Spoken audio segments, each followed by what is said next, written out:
তো দেখো ভিউটা কতটা সুন্দর দেখা যাচ্ছে এখান থেকে। এতক্ষণে রাস্তায় প্রচুর অসুবিধা হচ্ছিল। আমরা নিয়েছিলাম ভেজ থালি আর সঙ্গে চিকেন কারি। হ্যালো বন্ধুরা, আজ আমরা বেরিয়ে পড়েছি আরও একটি নতুন ডেস্টিনেশনের উদ্দেশ্যে, একটা অজানা একটা জায়গায়। তো তোমরা দেখতে থাকো আর আমরা আমাদের জার্নিটা শুরু করছি তারকেশ্বর থেকে বাইকে। তোমাদেরকে সবটাই দেখাবো কীভাবে যাচ্ছি, কোথায় যাচ্ছি। এটা পারফেক্ট একটা উইকেন্ড কাটানোর দুদিনের ছুটির জন্য। তো আমরা আজকে আমাদের জার্নিটা শুরু করছি, দেখতে থাকো। পরে আরো অনেক ভিডিও দেখবে। দুজনেই রেডি হয়ে বেরিয়ে পড়লাম আর এটা হলো আমাদের ফাইনাল লুক। আর এই হচ্ছে আমাদের পক্ষীরাজকে ভালো করে সাজিয়ে গুছিয়ে ব্যাগপত্র বেঁধে রওনা দিলাম একটা অজানা জায়গার উদ্দেশ্যে। বাড়ির সবাইকে টাটা করে আমরা বেরিয়ে পড়লাম। বাবা এখানে জিজ্ঞাসা করছিল কেন গাড়িটা স্টার্ট নিচ্ছিল না। প্রথম অবস্থায় একটু প্রবলেম হচ্ছিল গাড়িটা স্টার্ট নিতে, আর বাবা একটু চিন্তায় ছিল। আমরা দুজন যাচ্ছি তো, সঙ্গে কেউ ছিল না। এতক্ষণের রাস্তা, এর আগে এত লং ট্যুর আমরা করিনি, এই ফার্স্ট টাইম আমরা এত লং ট্যুর করছি। আমাদের বাড়ি থেকে অর্থাৎ তারকেশ্বর থেকে আমাদের গন্তব্য সেটা হলো 220 কিলোমিটার। এর আগে আমরা অনেক শর্ট ট্রিপ করেছি, একটুখানি ভয়ও ছিল যে এতটা লং ট্যুর কেউ নেই সঙ্গে, কীরকমভাবে পুরোটা কমপ্লিট করব আমরা। তাও মনে সাহস আর জোর নিয়ে বেরিয়েই পড়লাম। এখন আমরা চলে এসেছি বাড়ি থেকে অনেকটাই দূরে, চাপাডাঙ্গা হয়ে আরামবাগ যাওয়ার রাস্তায়। এই রাস্তাটা প্রায় নতুন হয়েছে, এখনো পর্যন্ত এই রাস্তায় কাজ চলছে, পুরোটা এখনো কমপ্লিট হয়নি। তো এই রাস্তায় মাঝে মধ্যে আবার রং রুটেও চলে যেতে হবে, কারণ এখনো পর্যন্ত পুরো কমপ্লিট না হওয়ার জন্য। তো আমরা অনেকটাই প্রায় আরামবাগের কাছাকাছি চলে এসেছি। আরামবাগ থেকে আমরা যাব জয়পুর জঙ্গল, জয়পুর ফরেস্ট, ওটা কভার করে তারপর আমরা বাঁকুড়ার রাস্তা ধরে সোজা পৌঁছে যাব আমাদের গন্তব্যস্থলের দিকে। আমরা তাড়াতাড়ি যাওয়ার চেষ্টা করছি, কারণ আমরা যদি যেতে বিকেল হয়ে যায় আমাদের পৌঁছাতে, তাহলে ওখানের আশেপাশের সাইট সিনগুলো আমরা করতে পারবো না। সারাদিনের কাজের মাঝখানে যখন একটু ছুটি পাওয়া যায়, তখন মনটা শুধু ঘুরতে যেতে ইচ্ছা হয়। আর সেই ঘুরতে যাওয়াটা যদি হয় একটা পাহাড়ে ঘেরা জঙ্গলের মধ্যে দিয়ে, তাহলে তো দারুণ লাগে। আমরা তো অনেকেই দীঘা পুরী গিয়েছি, দীঘা পুরী ছেড়ে আমরা এখন যাচ্ছি একটা নতুন জায়গায়, যেখানে আমরা পৌঁছে যাব ঘন জঙ্গলের মধ্যে দিয়ে। একটা পাহাড় থেকে আরেকটা পাহাড়ে উঠবো, ড্যাম দেখতে পাবো। তাই আমরা আজকে বেছে নিলাম এই অব্বির জায়গাটা। এত বকবক করতে করতে আমাদের খিদে পেয়ে গেল, সেই জন্য একটা রাস্তার পাশে একটা দোকান দেখতে পেলাম। এটা আরামবাগ থেকে একটু এগিয়ে এসে কতুরপুর নামক একটা জায়গায়। এখান থেকে আমরা আমাদের টিফিনটা খেয়ে নিলাম। আর এখানে আমি একটু চুল ঠিক করছিলাম, আমার হেলমেটের চুলটা পুরো ঘেঁটে গেছিলো। এরপর আমরা এখান থেকে নিয়েছিলাম মুড়ি, ঘুগনির সাথে চপ। বাঁকুড়ায় আসলে অবশ্যই তোমাদেরকে বলবো চপটা ট্রাই করো, আমার তো বেশ ভালোই লেগেছে। এরপর এখানে কিছুক্ষণ রেস্ট নিয়ে আমরা বেরিয়ে পড়লাম আবার গন্তব্যের দিকে।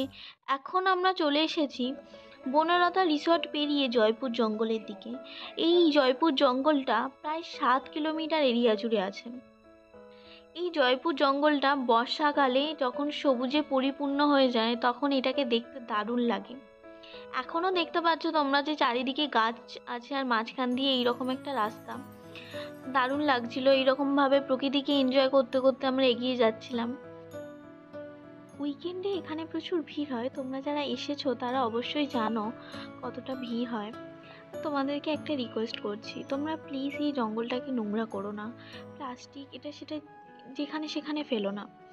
কারণ দেখো, আমরা এই কলকাতার ব্যস্ততম জীবন ছেড়ে একটুখানি মন খুলে শ্বাস নেওয়ার জন্য আমরা এই জায়গাগুলোকে বেছে নিই। আমরাই যদি এগুলোকে নষ্ট করে ফেলি, তাহলে আমরা কোনোভাবে আর বাঁচতে পারবো না।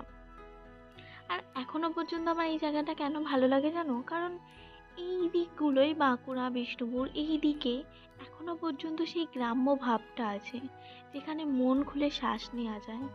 তাই আমরা বারবার যখনই ছুটি পাই চলে আসি এইখানে। অনেক বকলাম, এবার আমরা আমাদের গন্তব্যের দিকে এগিয়ে যাই। এখন আমরা বিষ্ণুপুরকে ফেলে রেখে সোজা বাঁকুড়ার রাস্তা ধরে এগিয়ে যাচ্ছি। আর এই বাঁকুড়ার রাস্তাটা একদম গাড়ি ঘোড়ার কোনো চাপ নেই, পুরো ফাঁকা রাস্তা। এইভাবেই আমরা চলতে আরম্ভ করলাম। আর আমরা অনেক দূর জার্নি করার জন্য তাই তাড়াতাড়ি করছিলাম, সেভাবে কোথাও দাঁড়াইনি। মাঝখানে একবার দাঁড়িয়েছিলাম, কিন্তু আবার মনে হচ্ছে কিছুক্ষণ ওয়েট করে যেতে হবে, কারণ আর পারছিলাম না একভাবে এতটা জার্নি সহ্য করতে। আর এটা বলে রাখি, এখানে জয়পুরের মতন অত ঘন জঙ্গল নেই, এখানে ছোট ছোট গাছ আছে, তোমরা দেখতেই পাবে। এখন প্রায় আমরা মাঝ রাস্তায় চলে এসেছি, আর 1 ঘন্টা না 2 ঘন্টা দূরত্ব বাকি আছে। তো এতক্ষণে রাস্তায় প্রচুর অসুবিধা হচ্ছিল, তো তার জন্য একটু দাঁড়িয়ে গেলাম। তারপর তোমরা দেখেছো তো, ওখান থেকে আমরা টিফিন খেয়ে নিয়েছিলাম। আমরা একেবারে ওখানে লজে গিয়ে তারপরে লাঞ্চ করব। এই যে এটা হলো আমাদের বাহন, দেখিয়ে দাও একটু বাহনটাকে আমাদের।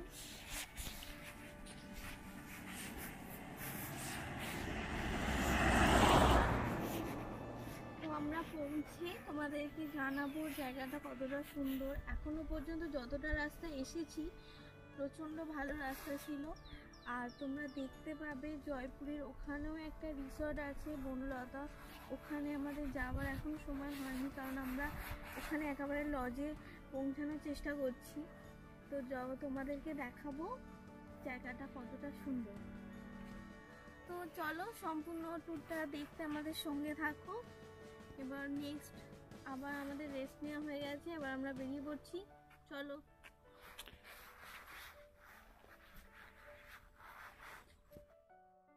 কিছুক্ষণ রেস্ট নেওয়ার পর আবার জার্নি শুরু করে ফেললাম। আর এখানে এসে রাস্তার পাশে দেখতে পেলাম চারিদিকে খেজুর গাছ, আর খেজুর গাছে একটা করে হাঁড়ি বাঁধা আছে। এইটা তোমরা শুধুমাত্র এই শীতকালেই দেখতে পাবে, আর অন্য কোনো সিজনেই দেখতে পাবে না। আর এখানে রাস্তার পাশে অনেক জায়গায় খেজুর গুড় তৈরি করা হচ্ছে। তো এইভাবেই দেখতে দেখতে, এনজয় করতে করতে আর গুড়ের গন্ধ নিতে নিতে আমরা আরও এগিয়ে যাচ্ছিলাম। আর যেতে যেতে আবার একটা জায়গায় আমরা দাঁড়িয়ে পড়লাম। এটা হলো ছাতনা থেকে বেরিয়ে এসে মুকুটমণিপুরকে ডান দিকে ফেলে রেখে একটা জায়গায়, যেখানে এই ছোট্ট বাড়িটা দেখে আমার ইচ্ছা হলো, আর আমি ওকে বললাম একটু দাঁড়াও, আমি আর পারছি না যেতে অতক্ষণের রাস্তা, ফার্স্ট জার্নি তোমাদেরকে বললাম, তাই একটু থেমে থেমেই যাচ্ছিলাম। আবার এটাও চিন্তা হচ্ছিল যদি আমাদের দেরি হয়ে যায় তাহলে আমাদের তো কোনো রুম বুক করা নেই, তো আমরা কি করে ওখানে গিয়ে থাকবো, রুম কোনো পাবো কি না, তার উপরে অচেনা জায়গা, কতক্ষণ টাইম লাগবে। যত আমরা গন্তব্যের দিকে এগোচ্ছি ততই দেখতে পাচ্ছি রাস্তাটা যেন সেই শুনশান হয়ে আছে, আর চারিদিকে গাছপালার পরিমাণটা আরও বেড়ে যাচ্ছে। তবে হ্যাঁ, এই গাছপালার ফাঁক দিয়ে মাঝে মধ্যে ছোট ছোট পাহাড়ও আমরা দেখতে পাচ্ছি, সেটা দেখে মনটা একটু ভালো ভরে উঠছে। এখন আমরা কিছুটা এগিয়ে রানীবাঁধ যাওয়ার রাস্তা ধরলাম, আর যতটা এগিয়ে যাচ্ছি ততটাই দেখছি যেন লোক বসতি কমে যাচ্ছে, আর জঙ্গল প্রচুর বেড়ে যাচ্ছে। তাই জঙ্গলের মধ্যে দিয়ে যেতে তো ভয় লাগছিল। আরও আমরা চেষ্টা করছিলাম যে তাড়াতাড়ি পৌঁছানোর, কারণ আমরা দুজন ছিলাম আর রাস্তার ধারে কোনো গাড়ি দোকানও ছিল না। যদি কোনোভাবে আমাদের গাড়িটা প্রবলেম করে তাহলে আমরা এই জঙ্গলের মাঝখানে কিছুই করতে পারবো না, কোনো হেল্পও পাবো না, সেই জন্য আমার মনে ভয় করছিল। এখন আমরা অনেকটাই চলে এসেছি, প্রায় বাঁকুড়ার শেষের দিকে। এই রাস্তাগুলোয় যেতে ভালোই লাগছিল, কিন্তু ভয় লাগছিল। তারপর একটুখানি রাস্তার ছবি করতে করতে নিজেদের ছবিও একটু তুলে নিলাম। কতক্ষণ আর রাস্তার ছবি তোমাদেরকে দেখাবো, তাই দুজনকে কেমন লাগছে তোমরা অবশ্যই আমাদেরকে জানিও।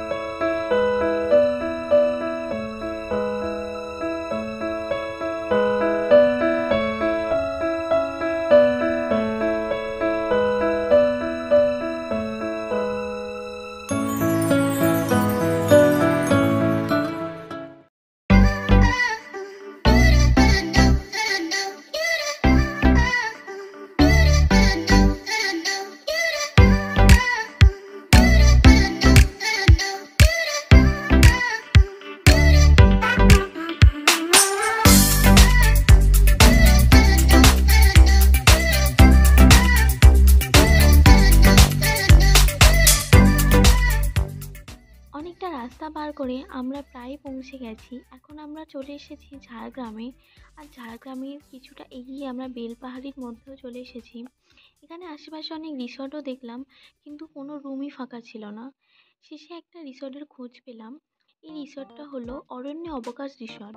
এই রিসর্টে এসে দেখলাম যে সব কটেজ ফুল হয়ে আছে।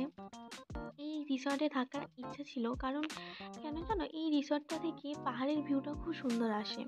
আর সকালবেলা ঘুম থেকে উঠে পাহাড়ের ভিউ সঙ্গে এক কাপ চা আর এখানে বসে দারুণ লাগতো। কিন্তু কি বলো তো, ভাগ্যে এটা নেই আর হলোই না আমাদের দেখা। আর কটেজগুলো তোমাদেরকে দেখাতে পারলাম না, কারণ এই কটেজগুলো ফুল ছিল। তো ওখানে লোকজন ছিল, তার জন্য আমাদেরকে দেখতে দিল না। আর এখানে আমরা শুধুমাত্র লাঞ্চটা করে বেরিয়ে পড়েছিলাম। লাঞ্চে কী কী খেলাম সেটাও তোমাদেরকে বলবো। এই অরণ্য অবকাশ রিসর্টটায় আসতে হলে তোমরা অবশ্যই আগে থেকে বুক করে আসবে। এখানে এসি রুমও তোমরা পেয়ে যাবে। আমরা আগে থেকে বুক করে না আসায় এখানে কোনো রুম ফাঁকা ছিল না। আমরা ভেবেছিলাম তো আমাদেরকে ফিরে যেতে হবে, কিন্তু ভয়ও লাগছিলো যদি আমরা সত্যিই ফিরে যেতে হয় তাহলে আমরা কি করে ওই নির্জন রাস্তা দিয়ে, আরও সন্ধে হয়ে গেলে কাউকে পাবো না, কোনো হেল্প পাবো না, দুজনে কি করে ফিরবো। তাই অনেক ওনাদেরকে বললাম যে কোনোভাবে কি একটা রুম হবে না। এখানে খাওয়া দাওয়া সেরে তারপরে ওনাদেরকে বলার পর ওনারা একটা আমাদের রুমের ব্যবস্থা করে দিল। ওনারা একটা অরণ্য বিতান নামে একটা রিসর্টের খোঁজ দিল। তো বললো যে ওখানে হয়তো এখনও পর্যন্ত রুম অ্যাভেলেবেল আছে, তোমরা গিয়ে একবার দেখে নাও। আর এখানে একটা খুব সুন্দর সিস্টেম করা আছে কার পার্কিং করার জন্য। এখানে আম, দোলনাও আছে, মানে বাচ্চাদের জন্য একটা ছোট পার্ক মতনও করা আছে। এখানকার যারা কটেজে থাকবে তারা এটাকে উপভোগ করতে পারবে। আমাদের ভাগ্যে নেই, তো আমরা এটা উপভোগও করতে পারলাম না। আমরা এখানে শুধুমাত্র খেয়ে দিয়ে বেরিয়ে পড়লাম। আর এখানে একটা স্পেশালিটি হচ্ছে শাল পাতায় খাবার পরিবেশন করা হয়, আর সেই শাল পাতার গন্ধটা খাবারের মধ্যে চলে যায় যখন আমরা এখন সুন্দর এসেছি লাগে। অরণ্য অবকাশ রিসর্টে। তো এখানে শাল পাতায় খাবার পরিবেশন করা হয়। তো আমরা নিয়েছিলাম ভেজ থালি আর সঙ্গে চিকেন কারি। দেখো এখানে সব কিছু শাল পাতায় পরিবেশন করা হয়।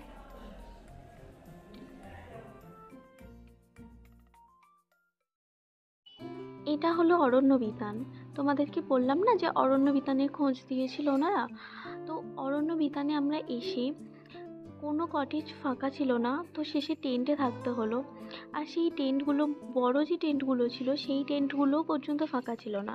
এখানে কটেজও তোমাদেরকে দেখাতে পারলাম না। আমরা যে টেন্টটায় থাকবো সেই টেন্টটা তোমাদেরকে দেখাবো। তার আগে বলে রাখি, এখানে যে অরণ্য বিতানে, এখানে যে ওনার যারা আছে তারা, ওনারা খুবই ভালো। ওনারা ফ্যামিলির মতন প্রায়। আমরা যখন গিয়েছিলাম আমাদের একদম মনে হয়নি যে আমরা অন্য জায়গা থেকে এসেছি, একটা অন্য জায়গায় কিভাবে থাকবো। আমরা অত দূর থেকে এসেছি শুনে ওনারা আমাদের একটা টেন্টের ব্যবস্থাও করে দিল। আর বলে দিল যে এখানে কোনো অসুবিধা হবে না। ওনারা বললো যে আমরাও টেন্টে থাকবো, কোনো ভয় নেই, তোমরা টেন্টে থাকো। প্রথমবার এরকম টেন্টে থাকছি, এর আগে কোনো দিন টেন্টে থাকিনি, তো তাই একটা নিউ এক্সপিরিয়েন্স। কীভাবে আরও ওই টেন্টের একদম পিছন থেকে জঙ্গল শুরু হয়ে যাচ্ছে। শুধু একটা কাঁটা তারের বেড়া ছিল, বাকি পুরোটাই জঙ্গল, বড় বড় গাছ। তোমাদেরকে দেখাবো পুরোটা, যে অরণ্য বিতানটা ঘুরিয়ে। এটা, এই যে সবুজ কালারের টেন্টটা দেখতে পাচ্ছ, এই টেন্টটায় আমরা থাকবো। আর দেখো ওই দিকটা পুরোটা জঙ্গল শুরু হয়ে যাচ্ছে, প্রচুর ভয় লাগছে। তো তোমাদেরকে শেয়ার করব যে আমরা টেন্টে থাকছি আর কীরকম এক্সপিরিয়েন্স হচ্ছে সেটা তোমাদেরকে বলবো। আর এখানে খাবার দাবারের ব্যবস্থাও খুব ভালো। এখানকার যে ম্যানেজার আছে উনি খুব হেল্পফুল। গিয়েছি ঝিলিমিলিতেই একটা রিসর্টে, সেটা হলো অরণ্য বিতান রিসর্ট। তোমাদেরকে দেখাবো কতটা কীরকম জায়গায় আছে। আমরা আজকে 24 তারিখ, মানে উইকেন্ড, জানো তোমরা তো, তার জন্য আমরা কোনো কটেজ পাইনি। আমরা এখন একটা টেন্টে আছি। অনলাইনে বুক করেও আসিনি, যার জন্য আমাদেরকে বাধ্য হয়ে এই টেন্টে থাকতে হয়েছে। তো এটা আমাদের একটা নতুন এক্সপিরিয়েন্সও হলো টেন্টে থাকা, কিন্তু ভয় হচ্ছে একটাই, কতটা ঠান্ডা হবে রাত্রিরে। আর লাকিলি আমরা এমন একটা দিনে চলে এসেছি, সেটা হলো আজকের এখানে সাঁওতাল নাচের আয়োজন করা হয়েছে। তো আমরা দেখতে পাবো এখানে সাঁওতাল নাচটা কেমন হয়। তো তোমাদেরকেও দেখাবো যে সাঁওতাল নাচে কেমন কীরকম হয়, তোমরা দেখতে থাকো। আর এটা যে টেন্টে আছি সেই এক্সপিরিয়েন্সটা তোমাদের পরে শেয়ার করব।